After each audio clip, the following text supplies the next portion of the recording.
Hi there and welcome back to Thinking About Home Education. You're here with Maria and I want to know if you've got your cuppa ready.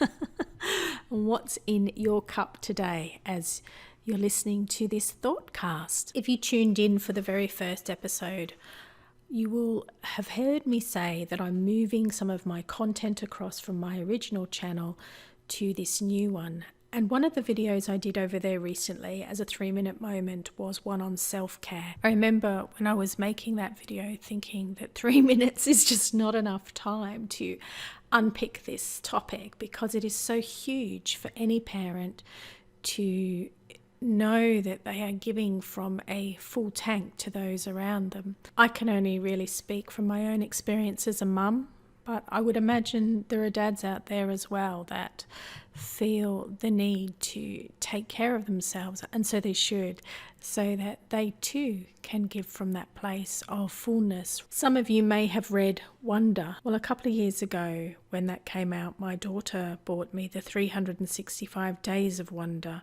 which is Mr. Brown's precepts. I thought I would read you the quote for today.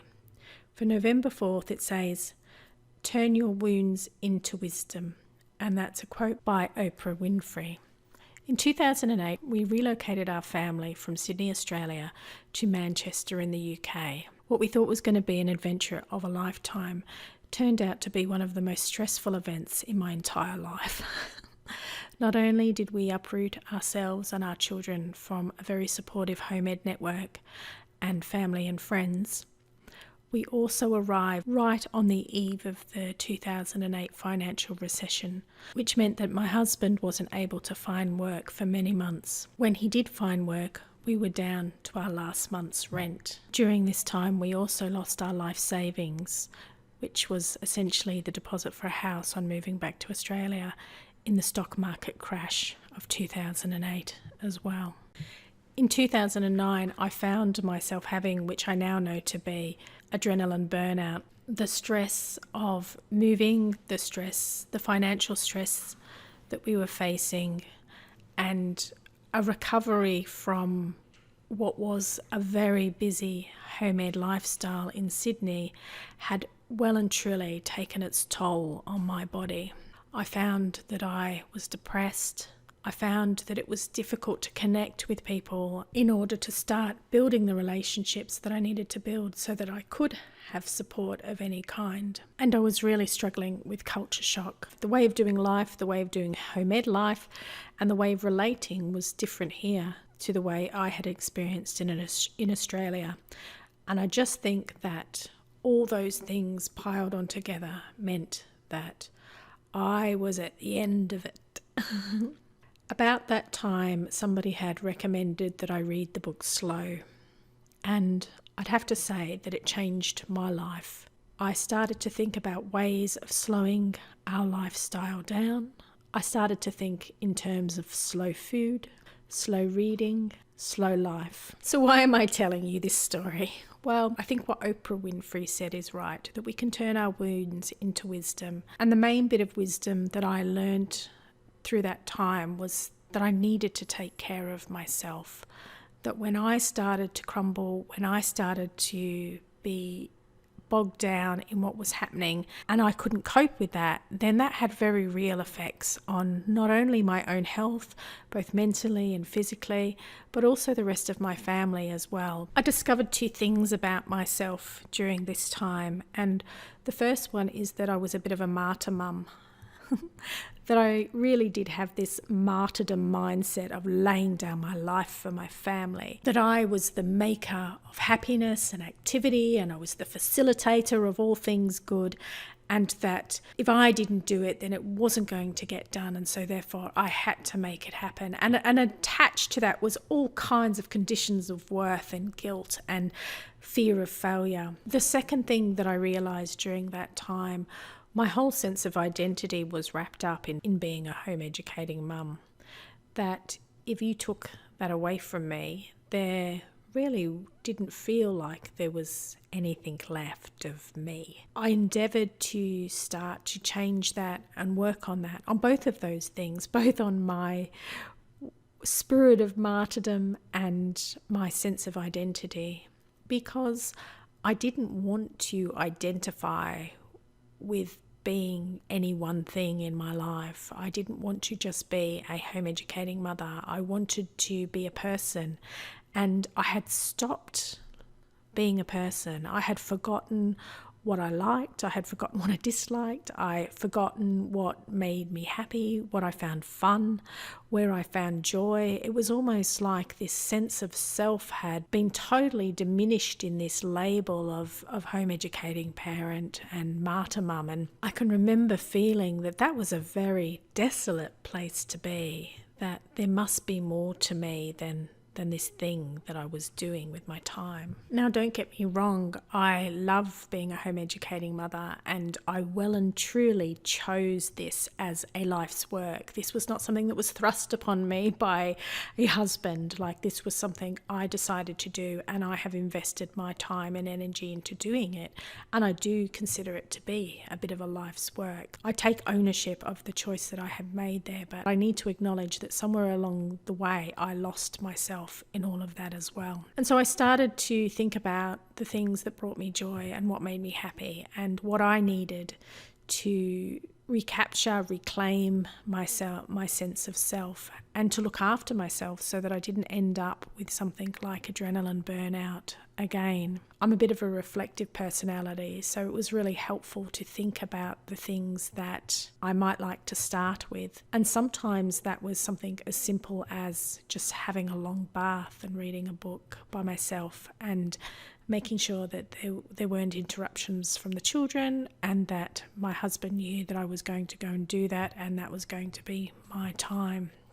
Or it could be something a little bit more complicated in finding out what kind of volunteer work I might like to do outside of the home, so that I had other places which I could start to draw my sense of self from as well. And it wasn't just always about this role that I had within the home.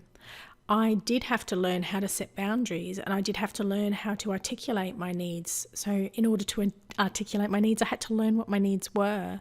And when I had articulated them, I had to keep stressing sometimes the importance of I have needs too, and let's make this happen.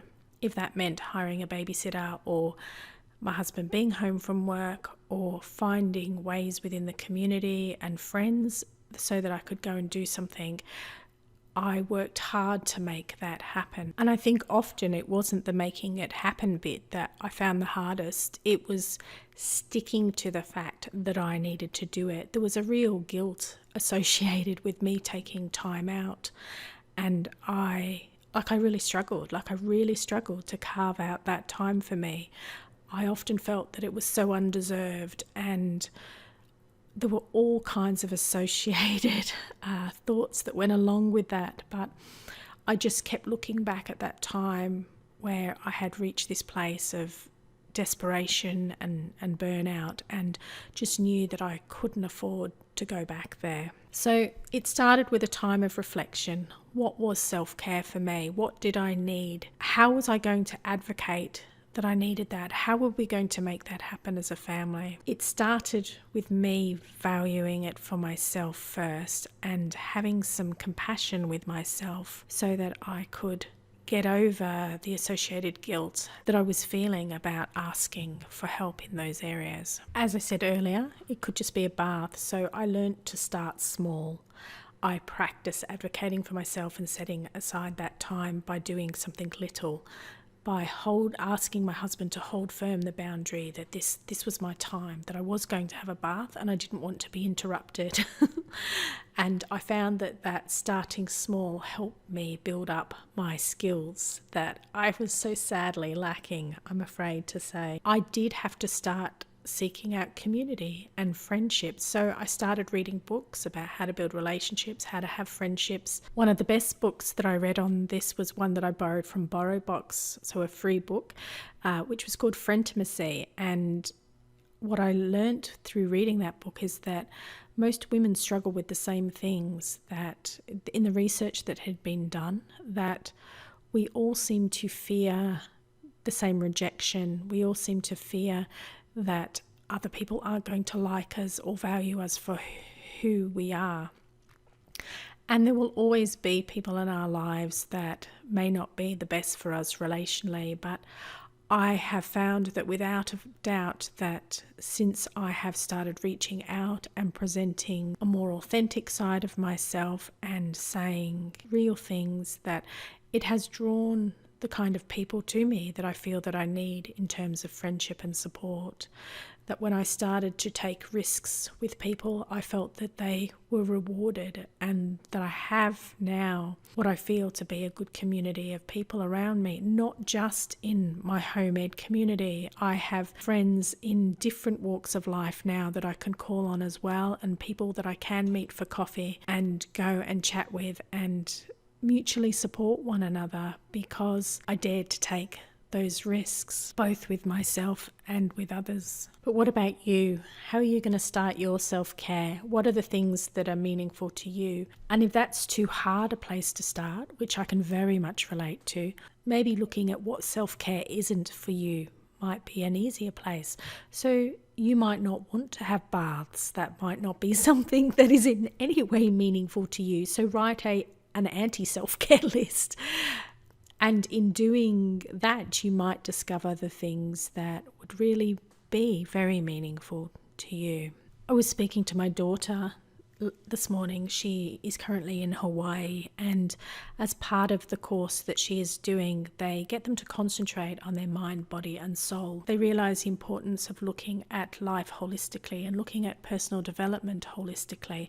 And I thought that that was a really lovely way of looking at it, and I think it's something that I'm going to adopt into my own practices to try and aim for more balance. So for my mind, what is it that I need? What is it that I need to grow and stimulate myself? Well, for me personally, I've gone back to university, but it started initially with a level 2 college course, just a day a week. Could have been an evening a week, but it was something that I realized that I needed to get out there and learn new things and challenge myself. And so part of my self-care was doing that, doing something which actually was hard because I had to do assignments and learn new things. I found that the growth that I had through doing that was just so important and so meaningful to me. What about my body? Well, this is an area that I'm really going to have to challenge myself in. I had an Achilles rupture in 2014, and I was met with very real mental challenges to exercise after that.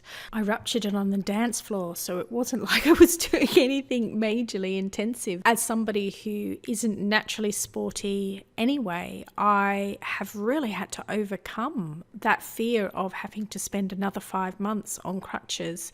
It's not helped at the moment by the fact that I've now got damage to a second Achilles, and so at the back of my mind are the doctor's words of take it easy, take it easy. And I know that sometimes even the smallest walk can cause my Achilles to inflame and to be really painful, and I don't want to live on painkillers, and so I've kind of got this vicious circle going around in my head about exercise at the moment.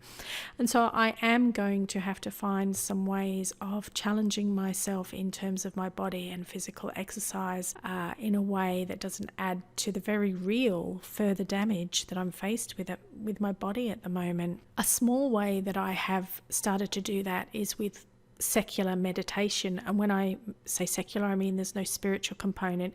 It really is about mindfulness and allowing yourself to develop a presence in the moment and not switching thoughts off and not stopping thoughts from coming, but just being present in the moment and concentrating on breathing. And I have found that to be really beneficial. I have found that I have far less anxiety than I had. I find that I'm able to be more in control of my thoughts, that I can kind of let them come and go without taking on their identity. They're just a thought. I can have a thought about feeling sad and not be sad. It's just a thought. And so I have found that that has been a great thing for my body. And what about my soul? Well, for me, part of my soul care is voluntary work. I have always found a way to give back in some way, whether that's been through, churches that I've been involved in over the years, or different community groups, there has always been something that I have found joy in giving back to. And so in reclaiming that at the moment, I have been working for a telephone helpline, which has just been weirdly such a satisfying thing.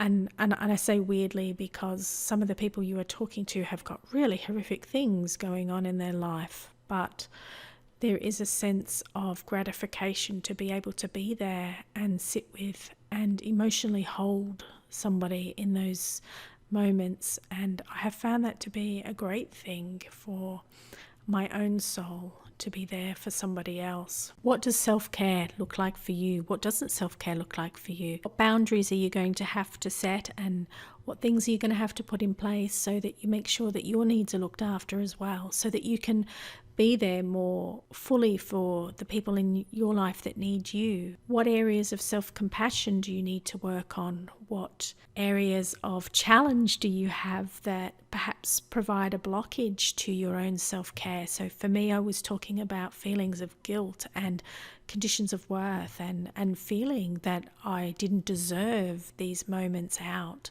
And they were very real blockages, mental blockages, emotional blockages that I needed to get over in order to even make self-care happen. I would love to hear about what works for you or what doesn't work for you, or your own journey around self-care. Thank you for joining me today. This has been another Thoughtcast. I'll be back on Friday with, I don't know, I'll see what unravels during the week to talk about. I hope that you do have a lovely week, and I appreciate you being here. Look after yourself, take care, and I'll see you later. Bye for now.